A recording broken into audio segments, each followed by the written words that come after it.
On this episode of the Off-Road Podcast, we are sponsored by Warren, Medical Gear Outfitters, and Colby Valve.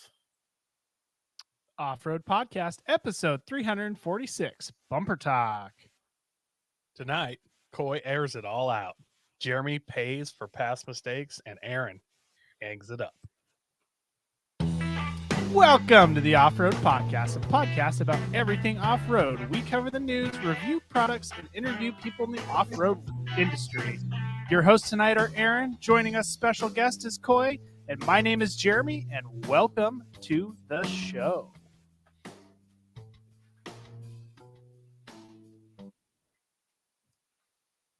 The Weekend Review is brought to you by Medical Gear Outfitters. What are you waiting for? Are you waiting to have a casualty on the trail? Check out medicalgearoutfitters.com to get straightened out.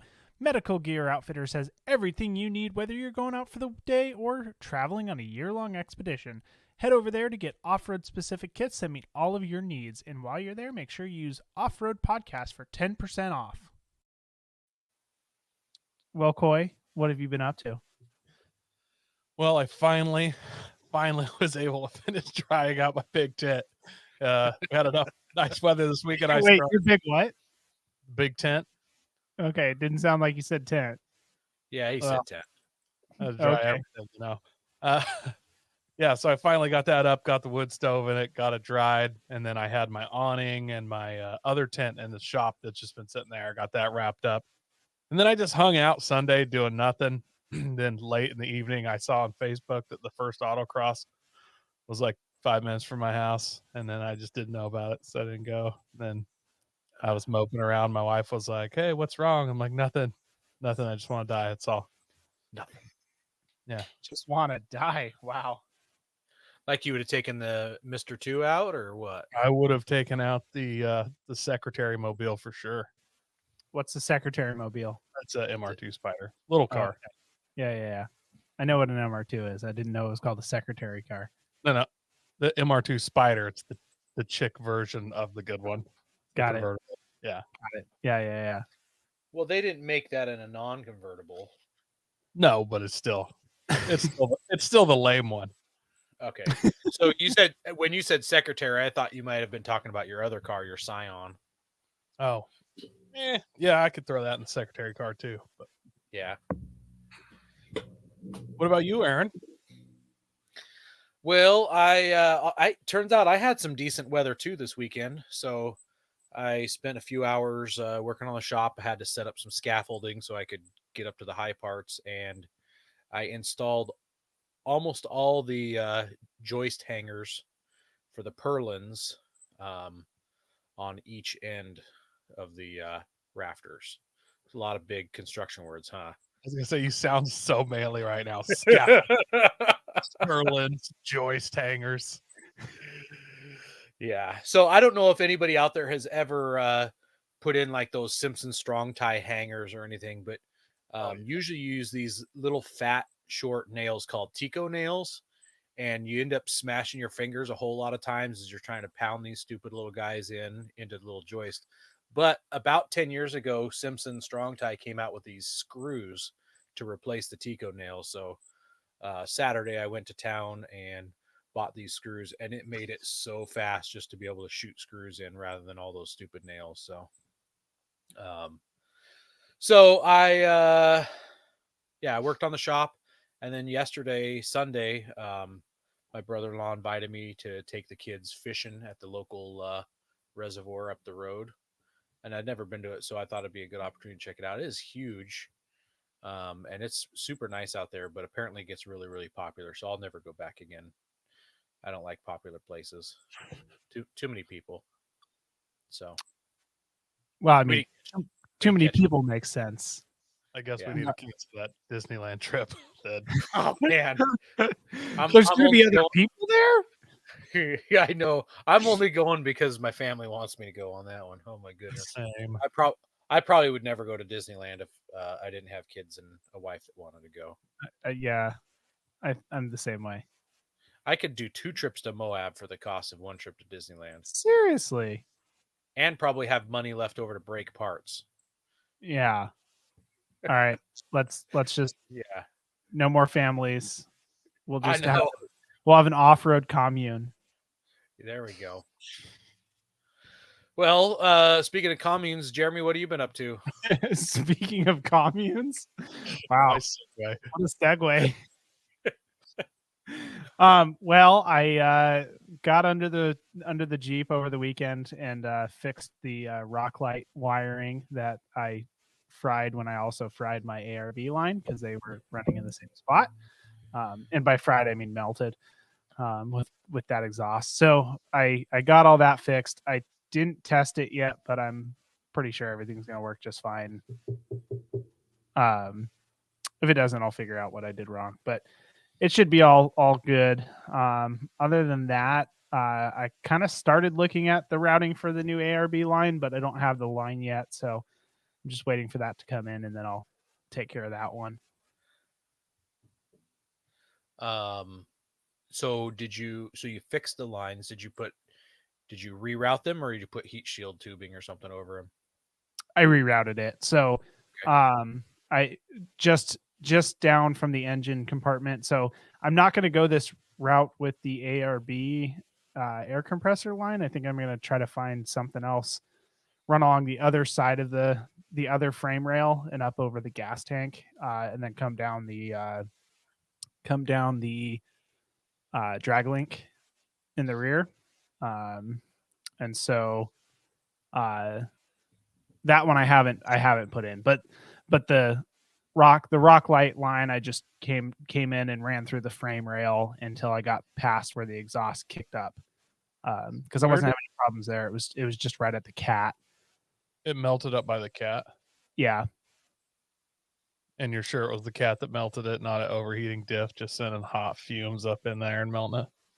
Yes, I'm it sure. was a very, very specific spot. Yeah. I just wanted to throw that in the back of your head. I still do blame Aaron because I think it normally doesn't get so hot.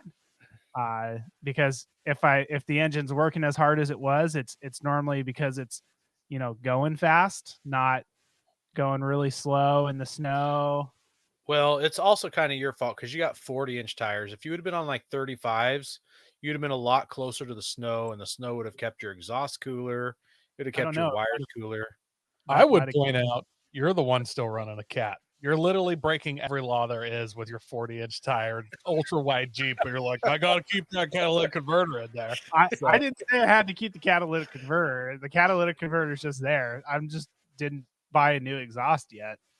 The Dodge brothers have a single tear rolling down the outside of their cheeks right now. They're grays, knowing that your Hemi Jeep has a catalytic converter. I don't know. After hearing all of Aaron's problems with getting somebody to actually work on it, I don't know. Doesn't sound like a great idea. It's for reals, man. If anything, what I need to do is just find a way to hollow out the catalytic converter. They make these things called test pipes if you have a vehicle that's not a conglomeration of oddball stuff.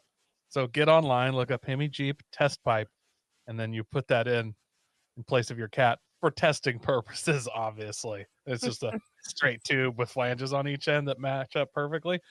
And, remove it when you're done testing in 10 or 12 years. Do you have emissions out where you're at, Jeremy? No emissions. Oh, yeah. See, you're so good to go. Yeah, I'm good. Which is why I just want to, find a way to hollow out the cat. Yeah. Yeah, you just literally need a piece of rebar. Well, yeah, I know.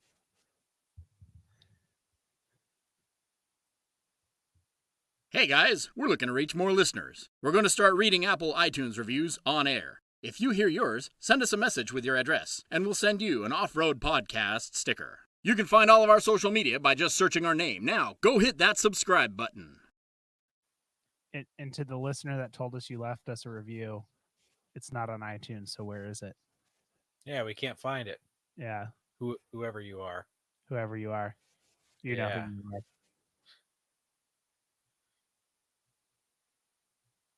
We also want to thank our sponsor, Patriot Patch. Head over to patriotpatch.co and check out their selection of great patches, shirts, cleaning mats, signs, and stickers.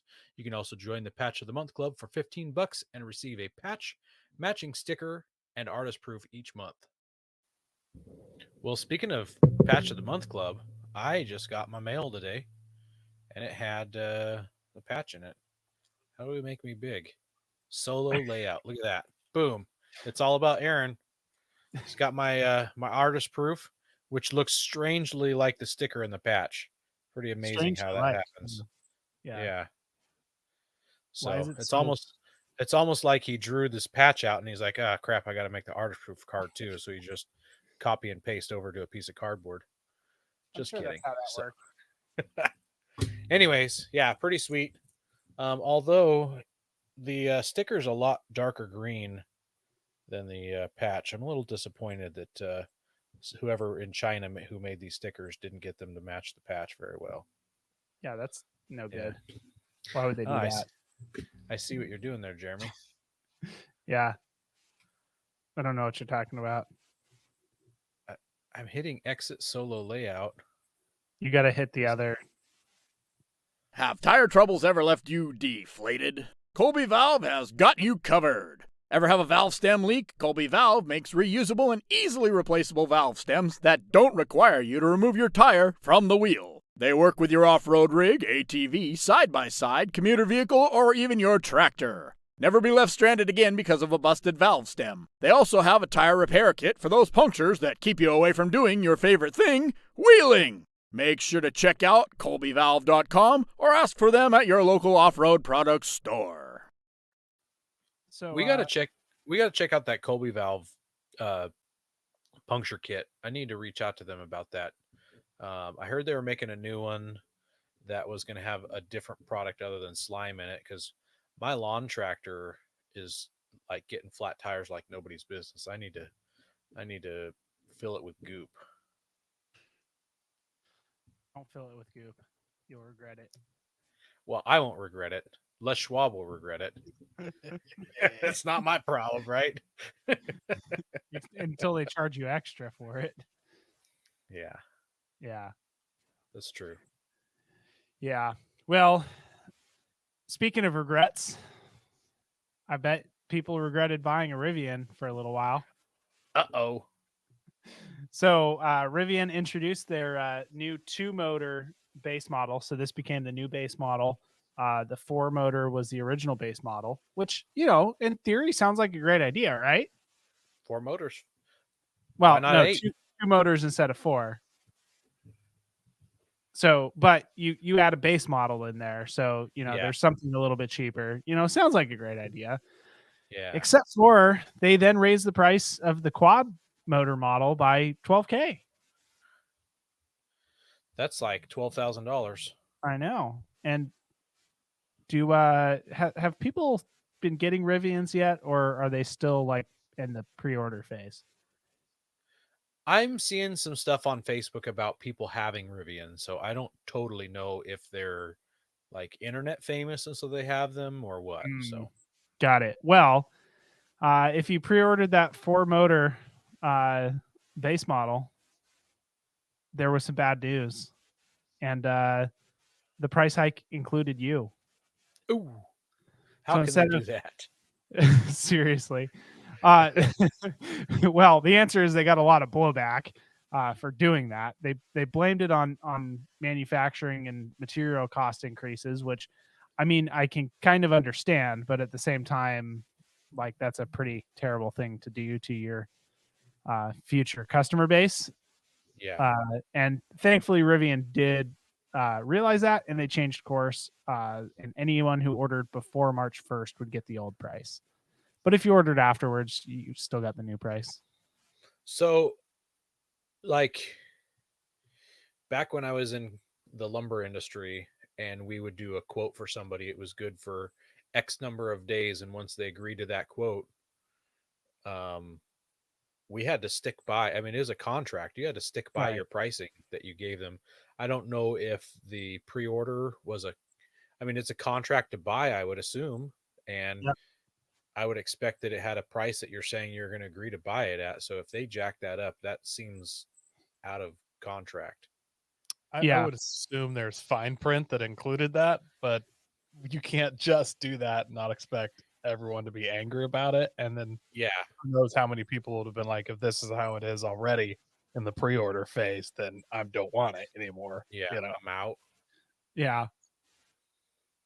I think I probably would have been out at that point. My whole thing with this, that we talked about this on the horsepower hour a little bit, since Amazon kind of owns controlling interest in Rivian, I'm assuming this is basic. I mean, if you notice, Jeff Bezos and Elon Musk, it's like, I'm in electric cars. No, I'm in electric cars too. I build rockets. I also build rockets. I'm doing web satellite. I too have. It's this weird billionaire like measuring contest. So I'm assuming once it went south, Jeff just got online and said, "Yeah, we'll absorb that." Like it had to have been. So Yeah. it's keeping up with the Joneses Billionaire Edition.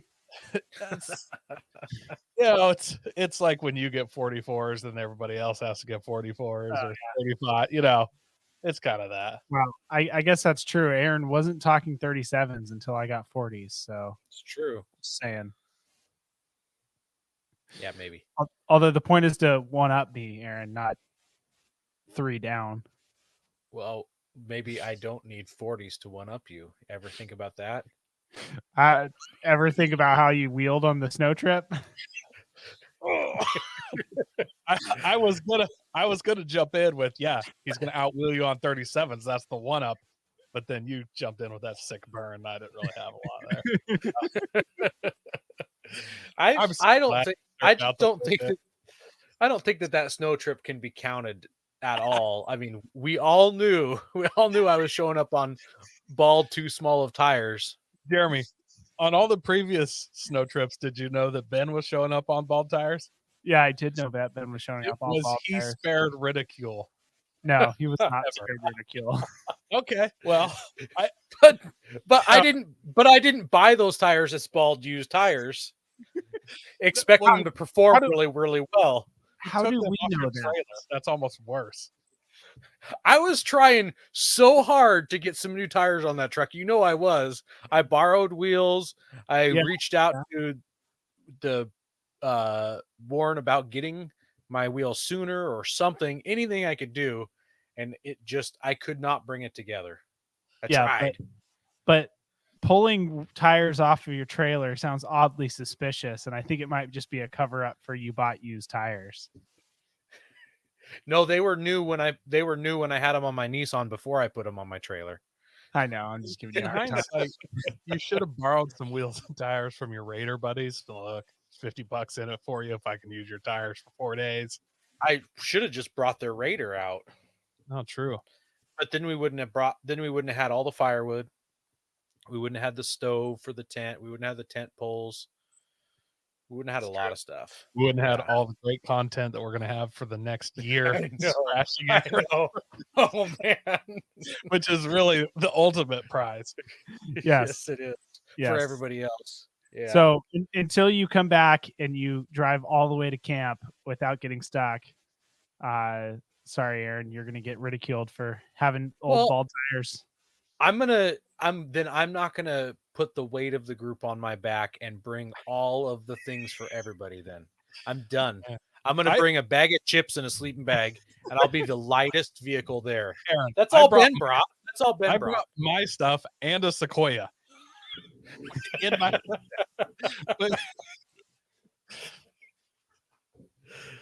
Oh boy. You know, that's why there's redemption next year. Like, yeah. I think Ben only had problems for like the first 5 years, and then he had this redeeming trip this year. That was amazing. I sure hope I don't have 5 years I got to go through before I can redeem myself. So what do we do to Ben next year? Do we air up his tires when he's not looking? That's pretty good, actually. Just inflate the daylights out of him. Yeah. 65, whatever max is, just 65 psi. If I was a jerk, I would take his lug nuts off, like lose some lug nuts. That's too jerky. That would be a real jerk because it would mess up the threads and everything, and have a tire fall off. Man, that would be hilarious. But it would be hilarious, but it would if be you were like medium jerk while he's gone next year, you pop the hood and those coil on plugs, just pop like 2 of those. Just loosen the screw, pop it up, and then when he fires it up and it's spitting and sputtering real bad, throw check engine lights all the way down the mound. I don't even think that's a medium jerk. That's kind of just full jerk as well. Well, Or you could dump out all of the diesel fuel in his diesel heater in the middle of the night. How about before the night? No, you let it get all toasty, and then he's in there sleeping. You get up and you unhook it. You take it over to the campfire and dump the gas in it. Okay, it's guys, this isn't cold- like casual evil. This is like just evil. All Yeah. of Okay, this. okay. Here's my medium evil. When it's nice and cold, he's got his toasty diesel heater in there. We have a spritzer bottle full of water. We spray the zipper while he's sleeping, and just let it turn to solid ice. Freeze his zipper up. Make sure he drinks a whole lot before he goes to bed. See, now we're leading back into evil again, Aaron. That's he's evil again. He's gonna have to climb out a window. They don't open. The windows don't open. Well, They don't. Not the. he's gonna have to poke a hole in that screen then, or something. It'll be a small hole. All right. Well, how- we how need to get back Hold to on. our news. I, here. I have one more. All right. What if we just get something? What's something that's not super smelly, but is definitely something that would make your nose go, "What's that smell?" He runs the diesel Burnt. heater. Burnt popcorn. No. Oh, here's what we do. We get a jar of salmon eggs. You poke a couple holes in the lid and you just set it next to the intake of that diesel. Well, that's what I was getting at. Just yeah. just enough where it's like something smells off, but I don't know what it is. I guess And if you put something under the hood so it heated up and got really stinky. No. By the intake for his diesel Oh, heater. for his diesel heater. Right. Oh, okay. Well, and he's always getting up a little bit later than everybody else. So you'd have time to go and retrieve it every single morning. Oh boy. I'm expecting Rick to get loaded for bear hunting for me next year. Yeah. Brent says fill the diesel heater vent with glitter. Oh God, Can you imagine that pretty turning evil. on and just blowing glitter everywhere? that's pretty evil though. That would be pretty amazing. He comes out all bedazzled. Oh man. Well, our next news story is also brought to us by Autoblog, and it says Lego Jeep crumbles after builder sits in it. Eric wants to know if Ben watches shows that he's not on. Sometimes he does, sometimes he doesn't. So We'll find out. we'll roll the dice. And also, maybe sometimes his memory isn't very good. So even if he does hear us talk about it, he might forget. He's got a whole year to forget. And even when So- there's holes dug Yeah. 2 feet down, he might think that he just melted that much with his tires Yeah. on the ground. Yeah. Certain things affect your short-term memory. Yeah. So Lego Jeep here. So we got a video. So if you are listening, go look up this video. It's a 120,000 piece Lego Jeep crashes on camera. So these guys are over in Europe somewhere at a Lego show, and they've decided to climb into their Jeep that they've built and get their pictures with it. So this thing is built on it's like an actual Jeep. It's got a Lego ladder frame, Lego axles that they've built, leaf springs, shocks, giant Lego tires, all this stuff. And somehow they got this guy into it, and here we're going to roll the beautiful bean footage. I don't know how they got him in there, if I'm honest, but womp womp. It like comically falls apart. Yeah. So if you don't go see this video, think about your childhood days when someone crashes a car in a cartoon and all the fenders fall off, the doors fall off, the bumpers fall off, the hood The pops wheels open, fall it off. falls down. Everything falls apart on this thing. It's I like- comical how it fell apart. I like the guy, not the guy that's in the Jeep, but the guy right that's walking away. The look on his face right there Yeah. He's is like, what just happened? yep, he's done. I like how So- it falls 3/4 apart and then it kind of pauses and you think, oh, okay. And then it literally just completely dismantles itself the rest of the way. It Yeah. pauses for a second there before Yeah. just Yeah, You're- the good news is it's going to be easy to clean up with a broom now. They don't have to disassemble it to take it home. Oh man, that's such a shame. They should have used an angry Jeep grill. It would have probably held together better. How many slats are in that Jeep grill? Way too many. Yeah, but I think they had a lot back in the World War II days. They So did. Yeah, Maybe they it's wanted it to do this just to keep the Jeep realism 9. like going. yeah, maybe. So they did say that this they waited to climb into it till after their show was over. So it didn't happen before the show, thankfully. I like Eric's comment here, and he says, just like a real Jeep. It's like that video that you see going around every so often where the body of the Jeep comes off the frame and then you realize it's an RC car. Yeah. I'm so sick of people sharing that video. I know. Someone driving that RC car way too fast over rough terrain and the body pops off. Yeah. There's another one like that where it's like a shelf road and it Oh, like yeah. drives like with 2 tires, like just this full hero move that just if you didn't even care about your life at all, and people are like, yeah, it's a Jeep thing, and like no, it's an RC car thing. Yeah. Yeah. I don't know Anyways, that I've yeah. seen one, which may mean that I just saw that one and didn't know it was a thing. You got fooled. Maybe. Oop! I just tried to stop sharing the screen and I almost left the studio. That's not the button I meant to click. Wrong screen. Go prepared with Warren Industries. They produced the first recreational winch in 1959 and lead the industry with their dedication to quality and reliability. When you dig yourself in deep, make sure you have the right tools to get yourself out. Get Warren equipped and go where others can't. Now, let's get ready for adventure and head into our main topic.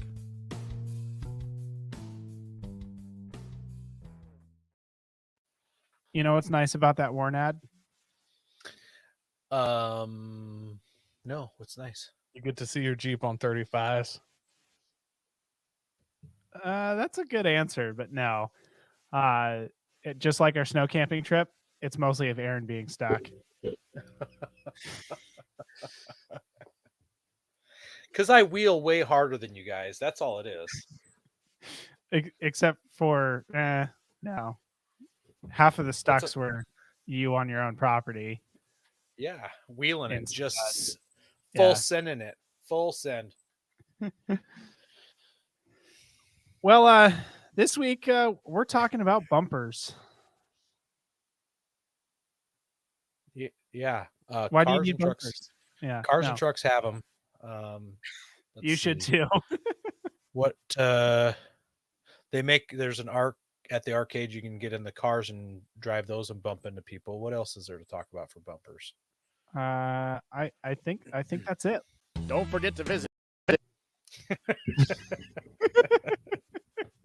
I was gonna say I ask them to set them up when I go play when I'm bowling. So Oh, the yeah, bumpers. Yes, yeah. yeah, for bowling. Yeah, I forgot about those bumpers because I don't use those. I just suck without them. I'm why you have terrible. I'm I terrible thought that was the whole reason you had kids, so you can go and use bumpers at the bowling alley.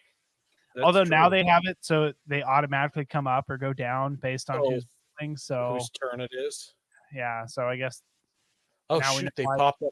I can't get them to not stay up for me. I don't know what's happening, guys. do you when the bumpers they have like automatic bumpers that pop up and down?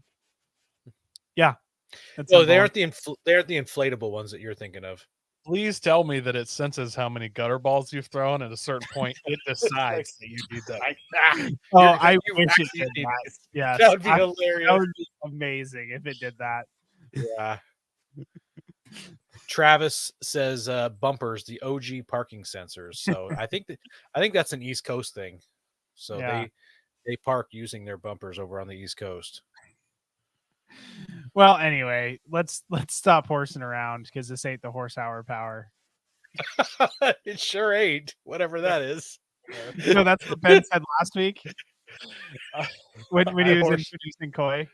He called it Yeah. the horse hour power. So Yeah. that's the new name of the show because I like that better. Horse power. Oh, Yeah. Well, let's real quick just kind of talk about the different types of bumpers. So there's factory bumpers. So obviously that's what comes on your rig. but that's not what I meant with this word factory. So I should have been a little more specific. So beyond factory bumpers, there's aftermarket bumpers that are like Made in a factory. made in a factory. So like an ARB style bumper. And then there's like the custom ones from the shops where they are you'd maybe go to an off-road shop and who does welding and stuff like that and say, hey, can you fab up a bumper for me? And they'll create it in the shop for you. Then there's like the weld up kits. Ben's had a couple of those where they ship it to you all in flat plate and you put it together. I was going to say like Legos, but hopefully not like the Lego Jeep guys. It depends on how good of a weld.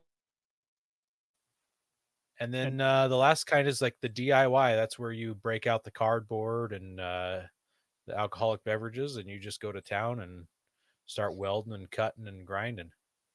Or you just wing it. Yeah, you could do it without cardboard. Needed. Yeah. Although, it'll probably look better if you use cardboard. But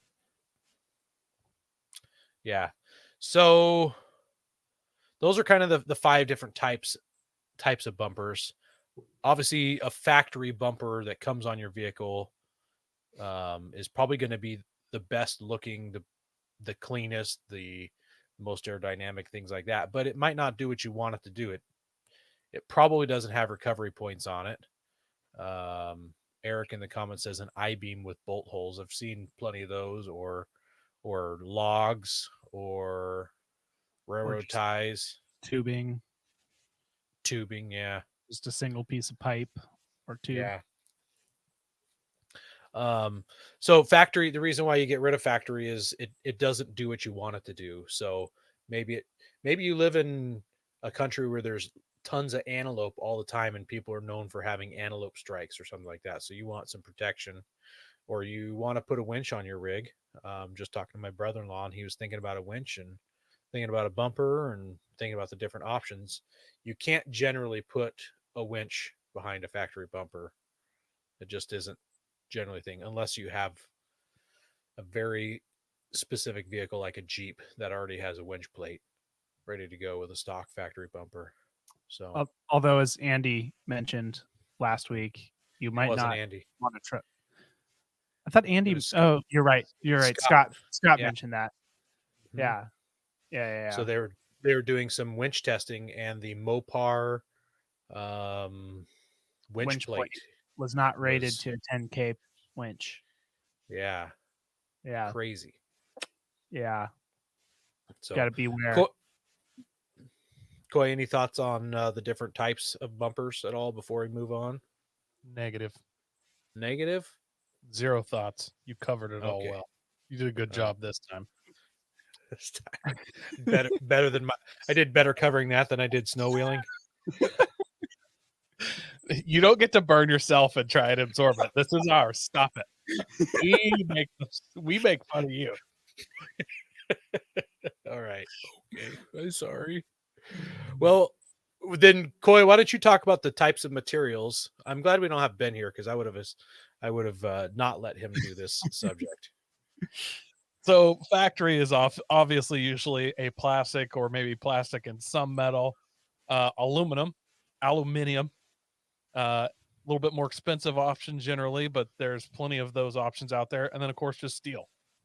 Mm-hmm. Mm-hmm. Or like you said, you can always just bolt a log up there and call it a day. So wood, that's it, wood right technically as well. Wood. Yeah. Would you look at that? And then you could say you have a reclaimed bumper. Ooh, yeah, those are high dollar. Reclaimed wood is fancy. Yeah, it's probably as much as a normal bumper now. Can you imagine if you just like got in an accident and it wrecked your wood bumper? If you just walked to the side of the road and dropped a tree, corded it up, filled a couple holes, it just kept going. Got it. I wouldn't drill holes, just nail it to the old one. Just literally just like lag it down with the battery back right there.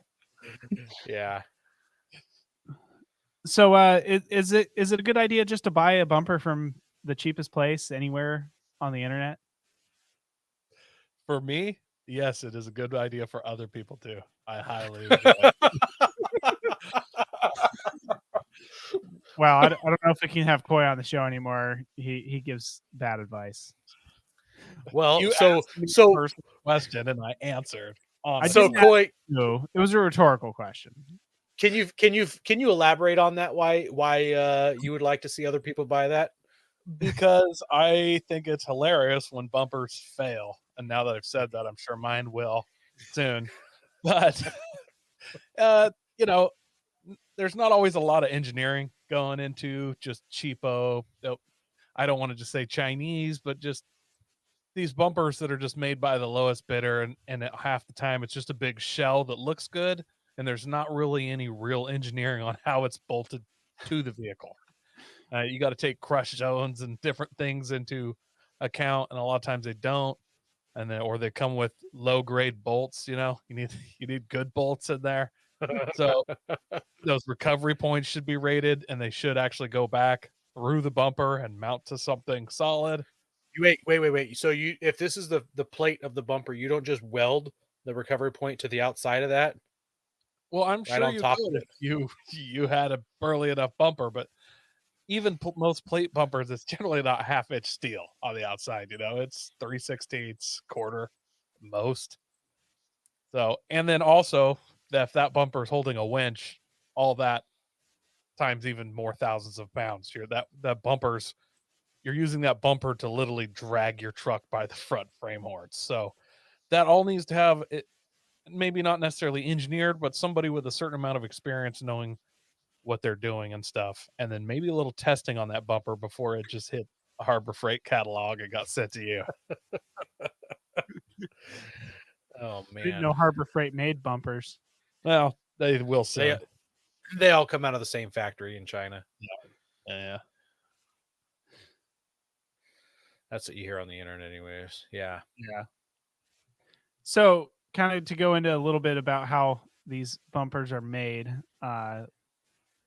Some of them, for the materials that they use, I think the most popular one is probably plate bumpers nowadays. There was a time where the tube bumpers were the more popular option, and they even have some that are kind of a hybrid option that kind of give you the best of both worlds as far as aesthetics and ease of manufacturing and everything. So that's one thing. Obviously the plate bumpers are going to be a little bit more expensive because you have to do a little bit more cutting and you have to do more welding typically than if you just have something like a tube bumper. There's some bending that has to take place, but it's generally going to be cheaper than if you're trying to fab up a complete bumper out of plate. So you're talking about if you're making one yourself. Well, If you, and coming from a reputable manufacturer, I got you. the So tube bumpers are generally going to be a little bit cheaper than the plate bumpers are. there's less labor to build it, is what you're saying. Exactly. I'm tracking. Okay. Not necessarily that the material costs are less. Yeah. Well, there's also generally a pretty good weight difference between the two as well. Yeah. So tell me about that, because I've only ever had one bumper and it was a plate bumper.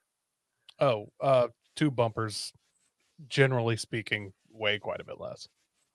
Because Okay. literally there's less steel there. Yeah. Gotcha. So, Aaron, Well, why would you want an aftermarket bumper? well, I kind of touched on some of the things earlier. So a winch, we all love our winches here. Let's actually, sorry, I want to change up the notes a little bit. Let's talk front bumper first, and then we'll Okay. talk bumper. Okay. So you want to talk about the types of front bumpers or the reason why you'd want a front bumper? The reason why you would. Okay. Never mind. I'm sorry. That's my bad. We had, yeah, we could have. Yep, I got confused on the notes. I see what we did. Do you smell burnt toast? I think so. Okay, just checking. So the reasons why you'd want an aftermarket bumper, let's start with the front, is because it can accommodate a winch. It can accommodate lights or an antenna, like a ham radio antenna or CB antenna. You can, some of these crazy Australians put their fishing pole on the front bumpers. You guys ever seen that? They got these big old long Yeah. fishing poles that go from front to rear of their vehicle. What I want to see is them cast it with the vehicle. You just drive really Hit the fast brakes, and slam on the brakes. hit the brakes really hard. Yeah. That'd be kind of cool. Let's see, recovery points. Like I mentioned earlier, a lot of vehicles, including trucks, off-road vehicles, don't have good recovery points. So adding them, having an aftermarket bumper usually will add that. Not always, but usually it'll add recovery points. So, and are you talking about Nissan Frontiers when you say don't have good recovery points? no, the ARB bumper, ARBs generally do not have recovery points built into them because you were talking about factory vehicles not having good factory vehicles. recovery points. Oh, mine has got a great recovery point. It just doesn't have a recovery point that you want to like be towed on for a long amount of time because it tow rope falls off again and again and again and again. So, yeah, that happens. I do actually have some aftermarket recovery points that I'm supposed to put on my truck, but they don't fit with my ARB bumper, so they need to be ground down and massaged to fit in there. And maybe if I had a shop, I could do some work on my truck, but I don't have a shop. So, yeah. Let's see, another reason here. I guess we talk about rear bumper reasons. Is that a lot of people get a spare tire that doesn't fit under their rig anymore. You need a place to stick it, and you don't want it in the cab or in the bed. So you get a spare tire mount on a swing away. You get some jerry can holders.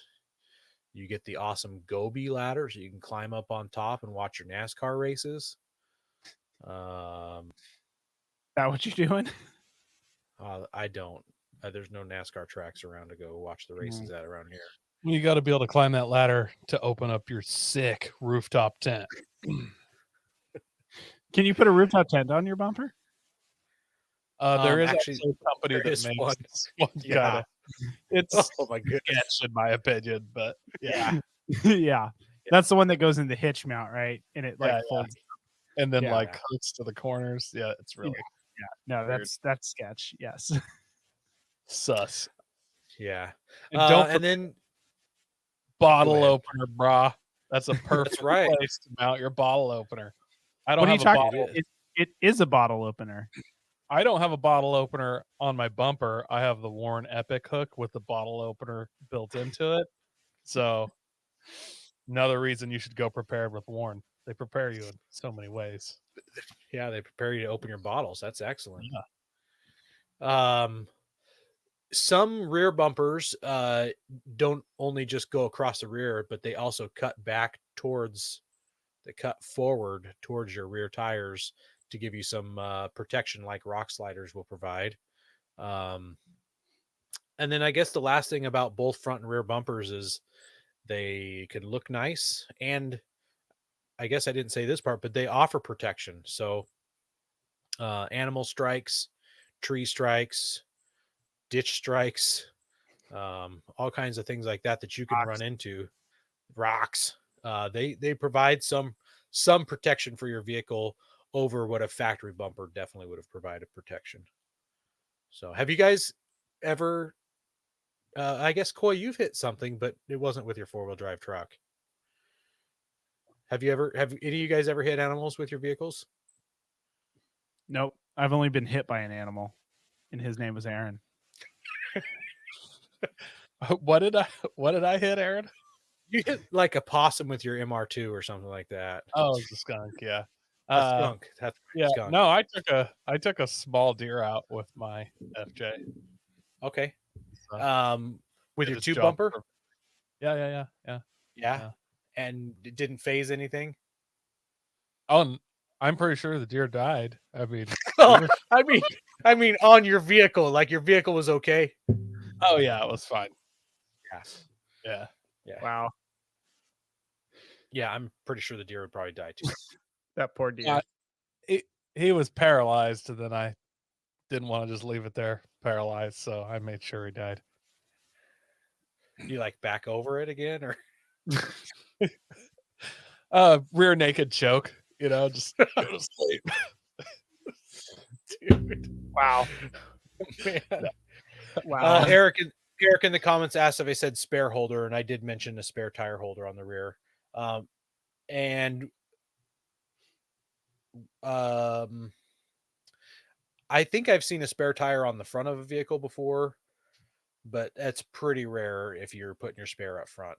That sounds really Land Rover-y.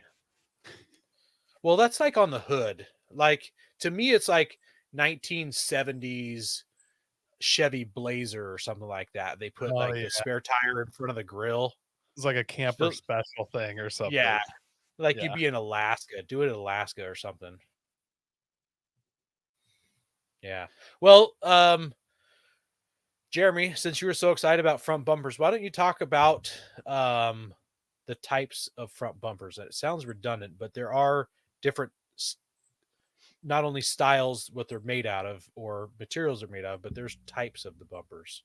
Yeah. I guess the first one here, and this is kind of all revolving around winches. But the first one we have here is like a hidden winch bumper. So it's it's kind of a misnomer because it's less of a bumper and more of just a winching plate that you integrate into your bumper.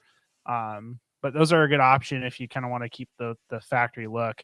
And then for mounting your winch with a new aftermarket bumper, there's kind of two main styles. And so that would be the first one is and the best one, honestly, is where your winch mounts between your frame rails.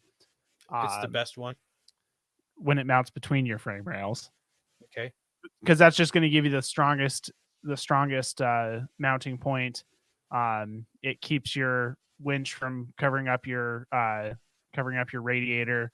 Because the more you raise that winch bumper up, the more of a lever you're kind of pulling on. So think about when you go to get that cheater bar to unstick that nut, you're just providing a lot more leverage if the higher you mount that up. So if you can get that winch where the mounting point is directly between the frame rails, that's where you're going to get the best strength without having to use more material to strengthen everything up. And as I said, that the other one is mounts above the frame rails. There's also bumpers that have a integrated receiver mount, so you can use that. Which I don't like the style, but they have the winch cradles that go into a receiver. And then you can also have a bumper without a winch, which is the kind of the pre-runner style. So that's where it kind of has the front is kind of flat and it slopes down and back, and gives you a nice area to go and plant your nose right into some sand and slide your way out, I guess is what it's for. Yeah, and usually pre-runner style are very minimalistic bumpers too. They've got some tube frame and then a narrow skid plate. Those seem like more for clearance and light mounting than really anything else. Also, the receiver mounts, I know you don't like receiver winches, but don't you want to be able to put that giant tray up front and store your cooler and stuff out in front of your truck? No, I do not. Well, I would say if I had one, I would totally build a bench seat that would just clip into that. And I would build just a hammock holder or something. A ham holder? Like hammock. To hold your ham? Hammock. Oh, hammock holder. Also, throw a 2-inch ball in that and move your trailers around in front of the truck. That is amazing. I mean, that would be kind of nice. I don't know. I've just never seen them where you kind of like, generally speaking, when you add that to the bumper, it normally decreases your approach angle. That's all I'm saying. It depends. Well, so if you don't buy a bumper, but if you buy that hitch thing, usually that is way down low. on them. But if you have it integrated into your front bumper, it usually you don't usually lose the clearance on that. Yeah, I've just never seen one that I actually liked. I like Brent's suggestion here is if you have a receiver built into your bumper, either front or rear, it gives you a spot for your bumper dumper. So, But then the next guy that has to use that 2-inch square receiver hitch, it's all gummed up, and then you're like trying to. you don't think it lubricates it or anything, or I don't know. Yeah, bumper dumper. We should have them on. That would be a fun episode. A potty. Yeah, potty it kind of would episode. be. How many potty jokes can we make in one episode? Is that what that's going to turn into? Yeah.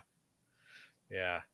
Well, you want to just carry on, Jeremy, and talk about some rear tire or some rear bumper styles and options? Yeah, I feel like we covered a lot of these. Yeah, I guess we did with the aftermarket benefits. Yeah. Yeah, I mean, the main difference between some of the styles is kind of with and without swing carriers. So some people don't use them for tire carriers. So that most people just call them tire carriers, but some people don't use them for tire carriers. It's kind of nice to have something like mine is a modular setup, so you can kind of just bolt whatever modular. You could just bolt whatever you want to it. They sell some, so it's made by LOD. They sell some. They sell different. Sorry, I started looking at the comment and got distracted.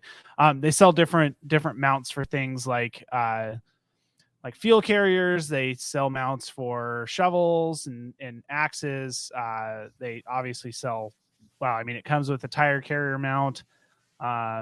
You can put a rack above the tire carrier, which is one thing that I have on there, which is really nice. Super cute. Yeah, it's convenient because you can throw stuff you don't want in the rig. I'm glad you think it's cute, Coy. You know what? We should have had somebody riding up there. I mean, Why didn't you think of that? Do that. I think somebody should ride on the bumper dumper. Like obviously at low Obviously, speed, if we had a bumper dumper, we would have somebody riding on it. and I'm not saying that they use it while we're moving, but it would be better. It'd be awesome if they did. If they did. Yeah. Yeah. Oh man. Yeah. I want to Ben and I saw in the Gambler 500, I can't remember if it was the Oregon or the Washington one, but there was a car that had this receiver thing in it. And I don't even remember what it was, but it was basically just a saddle hanging out in the middle of nowhere off the back of this car. And they were going down like the highway at speed with some dude just riding on the back. It was, good. It was crazy. I would not trust my life to that. No, I wouldn't trust wouldn't trust anybody whoever driving that car for me to be on the back of that. No. It's not for me. I know how I would feel driving alongside that. I would, if I could just like have Amazon deliver a paintball gun to me at that moment, I'd pay $1,000 for it right then. You know what I mean? Water balloons. Like, I'm sorry, I'm just start throwing stuff at them. They asked for it. Yeah. Wow.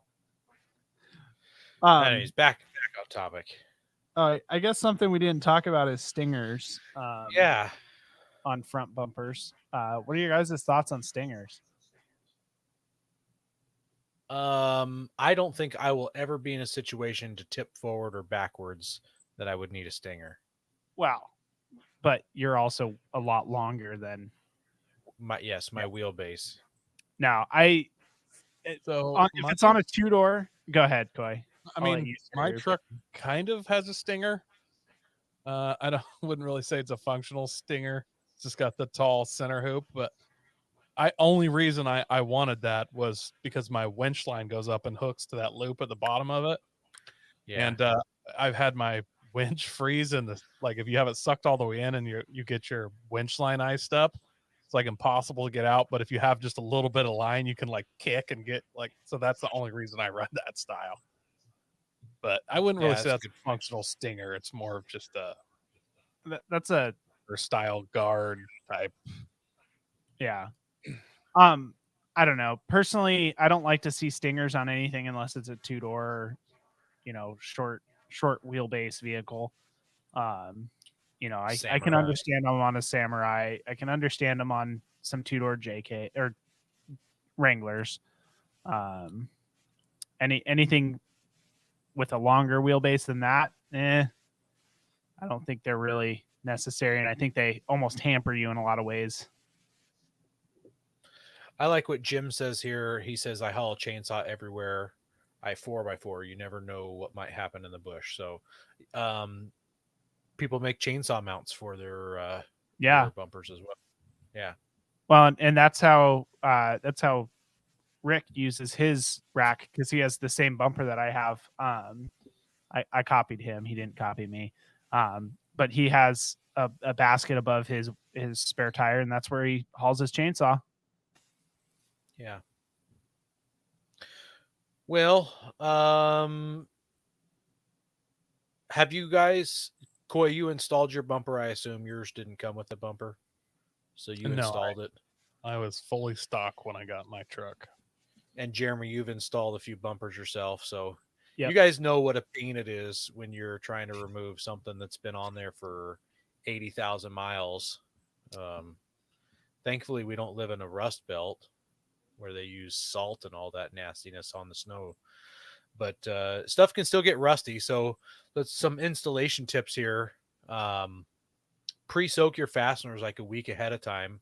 And if you can, do it multiple times during that week. You just spray it with some PB Blaster, some Aerocroil, whatever your favorite. Penetrating oil. Thank you. Spray that in. I've never had a problem removing old things. Once again, you just don't wheel as hard as I do. You don't smash things up. You don't get them soaked full of mud and water and everything. I mean, like I've had difficult times removing bolts, but it's usually nothing that a cheater bar can't take care of. Maybe I've just been lucky though. Yeah, but honestly, I haven't had much problem either. Taking things down with the small bolts. You're just like, I'll just unhook this whole axle and throw it out. Like, so like if you actually have to take apart the smaller bolts, you can't just put a 10-foot cheater on there. You can't just cut and torch those bullheads off. Like you got a little more finesse. But he's talking about, he's talking about bumpers. Those aren't small bolts. Those are big bolts. Yeah, usually they are big bolts, but they can be stubborn. I know that Ben has had some stubborn bolt issues, specifically with his front bumper. Actually, I think with everything on his 4Runner, he's had bolt issues. Is you sure that wasn't an East Coast 4Runner? It really could have been. It really could have been. I don't know. So he popped that blocker guard off, and there was no rust under it. So I think we're okay. Well, it's only been painted 3 times since the factory paint job. So but that was factory paint under there. It was the maroon paint. So I don't think it's a rust belt truck. All right. So if you have the opportunity, spray those bolts, even if you don't think you need it, it's not going to hurt it. So put a little penetrating lube on them. And then it's nice to have an extra person. So when I had to change out my winch line a couple years ago, you're talking about the weight of a winch plus the weight of an aftermarket bumper. You're probably 160 pounds. That's quite a bit of weight. Yes, Jeremy, you're being childish. Jim in the comments says Marvel Mystery Oil works great. I've never used that on anything except to put in like my air guns. My father-in-law told me to put it in my air guns before I use them. You put the Marvel Mystery Oil in your air chisel and then put that against the bolt for about 5 minutes before you go to take it off. And it rattles it around pretty good. So an extra person definitely helps. You can do it by yourself. In fact, that's how I got my bumper on initially with a winch in it. Was I used 2 floor jacks and a bunch of different scraps of lumber to level things out and kind of wheel it forward and get the first couple bolts lined up and then swing it into place. So, but an extra person definitely makes things a lot easier. Yeah, if you can. And don't.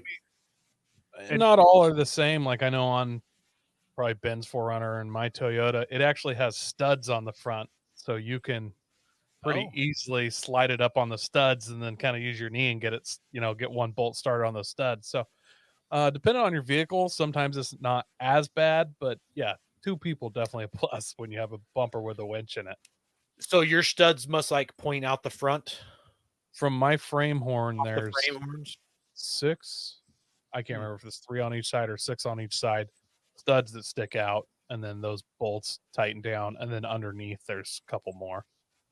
So mine actually probably was that way now that I think about it, but because I've got the ARB bumper, it's between the aftermarket bumper and the frame rails are these crush blocks, and those have to be installed, and those just kind of put out this flat plate, and you actually bolt the bumper through the side rather than the front of that flat plate.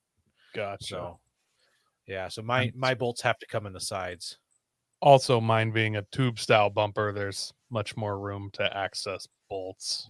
But yeah, mine's not too bad. Once you drop the skid plate, it's not too bad to get in there. So my bumper, my front bumper is kind of it sounds like a really nice design, and I think it normally would be a nice design, where it's actually a shell and there's basically a winch plate and a shell. So you install the winch plate, you put your winch on, and then you drop the shell over top, and then the shell mounts to the winch plate.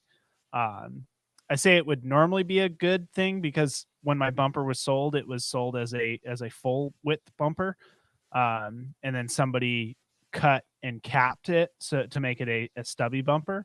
And when they did that, they really made it hard to get to 2 of the bolts specifically. And then it became just a pain in the rear. So I'm pretty happy that I don't have to take that bumper off anytime soon. If I have to take that bumper off, I'm probably just going to replace it because that was a pain. The rear bumper, that's what I was talking about with the parts. You just like, it's so hard to take off. I just get a new one. Yeah, and then I'll just cut them. Yeah, you're right. I see what you're saying, Coy. Fair enough. No, I probably wouldn't buy a new one, but I'll tell you what, when I was trying to get that bumper off, it made me and get it back on, it made me want a new bumper. I won't lie, I did check prices on it because it was when I was doing the full build, all the axle swaps. I checked to see if there's room in the budget that I could squeeze that in. There wasn't, so I didn't. Open there. The heat of the moment. Like, how much does a new one cost? I don't even care. Aaron. Hello, Aaron. Yeah, you expect a package this week. Yeah, it's a big package. Yeah, I'll be down next week to pick it up. Yeah. You have a loading dock? Yeah. You should install a loading dock in your new shop. That would be fantastic. The rear bumper was really easy to install just by myself because it kind of just rests on the frame horns, and then you just put the bolts into the frame. So that was actually pretty easy to just do by myself. Although when I was taking off the old bumper, it was a little bit heavier than I was expecting, and I just about you got to take the spare tire off first before you. I did. Yeah. So our last installation tip here is not to tighten everything down. Don't get ahead of yourself. Don't tighten everything down until you get it exactly where you want it. Get it all lined up, then start tightening things down. Because if you get ahead of yourself, you tighten it down, you're going to have a tweaked bumper, and it's not going to look good. It's going to look like you went in a ditch. It's the last thing you want. Yeah, that is the last thing you want. Yeah. Well, who wants to talk about the cons of an aftermarket bumper? Let's go, Coy. There's none, right? Like, it looks cool. Got your big winch in there. Went down to the Brodozer shop, and they're like, this Broad Armor bumper that weighs 7,000 pounds is exactly what you need on the front of your truck. Yeah, weight, obviously, is probably the number one. Even the lightest, pre-runner style bumpers is almost certainly heavier than the factory bumper because that's plastic. There's usually a kind of, I don't want to call it styrofoam.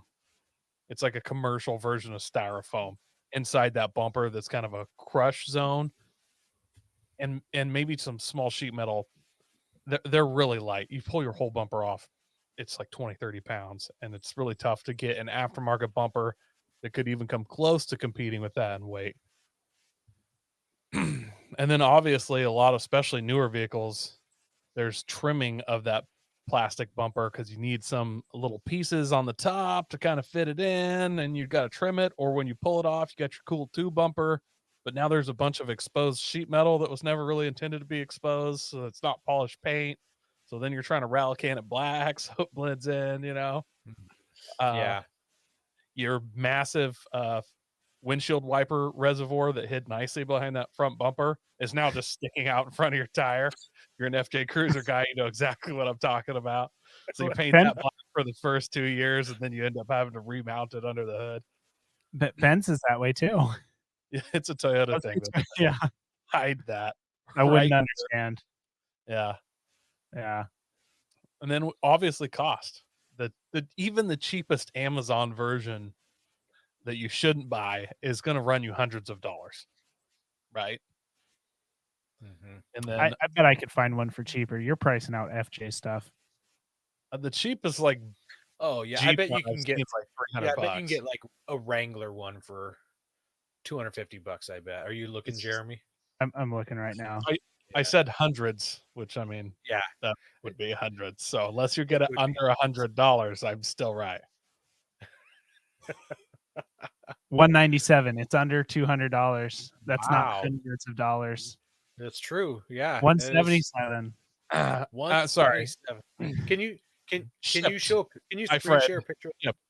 Yeah, I will also say these are not bumpers you want to buy, but Yeah, I want to see preface that. it with that. We are not saying go buy these bumpers. We are saying they have bumpers that are cheaper than $200 for a. So here's that 177. Man, for it looks TJ. it sure looks fabulous. Look at that. Yeah, I mean, it's got a lot of good reviews. I bet the shipping on that is more than the actual bumper. Well, I mean, it's Amazon Prime, right? Did it say Prime? I didn't check. I think they prime stuff that heavy, but maybe. Free delivery. It says free delivery. 177.77.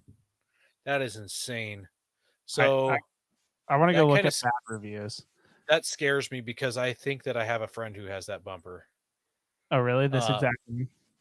It looks really similar, although I'm sure a lot of them look like that. But the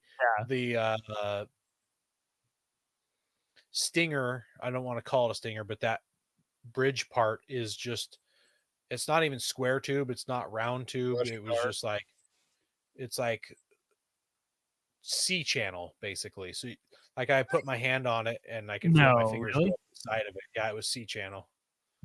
Interesting. Yeah. Well, yeah, that's definitely for looks. Yes, 100%, just for looks. And then I think obviously, but not last but not least, these bumpers are not, they're not crash rated. Now it may help you in case of an accident. It may actually make it worse. There's millions of dollars worth of crush zones and engineering and testing that goes into your factory bumper. Just because you have that massive bumper on there that doesn't move doesn't mean it's just going to fold your frame in. That's so. And then obviously when you hit someone else, if they're on a motorcycle, all those plastic crush zones are made with not sharp edges and things so that it doesn't cut that guy's leg off. But that's that's just one more thing to think about. If you were to hit a person, obviously animals we don't care as much about, but even another vehicle, those big bumpers can do a ton of damage to another vehicle. You hit somebody in the door with your big giant stinger, it can do some crazy stuff. So, but it can also protect your rig. So I got blasted in the rear quarter panel of my Frontier by a girl who had her driver's license for 7 days, and it bent some sheet metal on my fender, but my bumper did not move, and it totaled her vehicle. Totaled it. Completely totaled. Yeah. That's always a good feeling. Yeah. Is that a little too soon there, Eric? So Yes, my dog was decimated by a factory bumper, but in our last moments, Old Minion did take out their bumper. So there. tit for tat. Yeah. I'm loving these reviews for this bumper, Jeremy. These 1-star reviews. Yeah. Yeah, I like this one. Don't buy, you're serious off-roader. How about just don't buy it, period? Someone was saying like they were setting their winch line and it was bending the bumper just by Yeah. stretching their winch line. So I think this is what we should do during the show sometimes is just throw up Amazon product reviews for some things and see what people think. for We terrible just in the items. background. We just never talk about it, but we just scroll through it so people that are watching the show can kind of look and see. You know, we should have brought up the fake bumpers that you can get with a lot of factory options where it's like a brush guard thing that kind of goes over your factory bumper on or FJ the Cruisers. bull bar, that little hoop. It hangs down super low and is bad for your approach angle. FJ Cruisers, they made one that kind of came up and then went around the headlights and up on the hood a little bit. And they called them the damage enhancers because you would have hit something that would have scratched your plastic bumper, but it came up and would crush the hood, smash your grill on both headlights instead. Mm-hmm. Yeah, it's. I don't think it's just the FJ Cruiser circles. They talk about that in the Nissan Frontier world. They call them a damage enhancer as well. I was working next to a Nissan Frontier with that hoopy bull bar thing, and it was folded back. It might have been touching his radiator. The whole front of the truck was crushed because of that thing. I'm not going to lie. I had one of these that looked pretty much just like this on my first Tacoma. I bet you did. There are versions of these that are super robust, but the ones that come factory and this one for $170 are not. Yes. Yeah. No, they are not. So you can see if you took off that air dam, this lowers your approach angle. Yes. 100% lowers it. And it looks really similar kind of to like what a Dodge Charger cop car has in the front for people listening. It's kind of, even though those ones are wildly strong and usable, but it's similar look to that. Yes. Yeah. They say that it, well, that's interesting. So this says it's for a 2016 to a 2022 Tacoma, but up above that, it says 2008. I thought it said 2018 Tacoma. No, it's because I had a 2008 Tacoma, so Amazon still thinks it. Yeah. So they call it a bull bar, and I don't know what that term comes from because you're not doing anything with bulls or cows or anything with this bar. It's not protecting you from anything. It's literally just a place to mount some aftermarket lights, and people think it looks cool. Yeah. So, I don't know. I wanted. Yes, I wanted to cover. Hilarious. Yeah, I was hoping that we should preload that with our own ones, like just a bunch of search history stuff. Strange things that do it on the show. So I want to touch back to what Brent's talking about here. So he has an aluminum front bumper from Hefty Fab. There's not very many people that make aluminum bumpers for Nissans, and I would assume it's probably that way for most rigs. You're going to almost always see steel, but with aluminum, if it's built right, if it's boxed in, you can get some good rigidity out of it, and it's going to weigh a lot less. I've got a friend named Dan Gruters, and he's got a Frontier also, and he has a Hefty Fab aluminum one, and it's powder coated red to match his truck. It looks super clean, but 61 pounds is pretty light. In fact, I would say that that's probably lighter than a factory bumper because on the Frontiers, it was an actual metal bumper with a plastic skin over top of it. So once you take the weight and account for both those things, I bet you this aluminum bumper may have been less weight than the factory bumper. So I know you can get stuff that weighs a lot less. I don't know about a Wrangler though, because you don't have much to start with on a Wrangler with how small they are. So be curious to know what a factory Wrangler bumper weighs, and then what like a Genrite aluminum one weighs. So, anyways, there's my aluminum spiel. So, I think 30% less is kind of what I've heard for aluminum, because aluminum's about a third the weight of steel, but it obviously you got to have a little bit thicker material and stuff. So I think it comes out to around 35% less weight wise.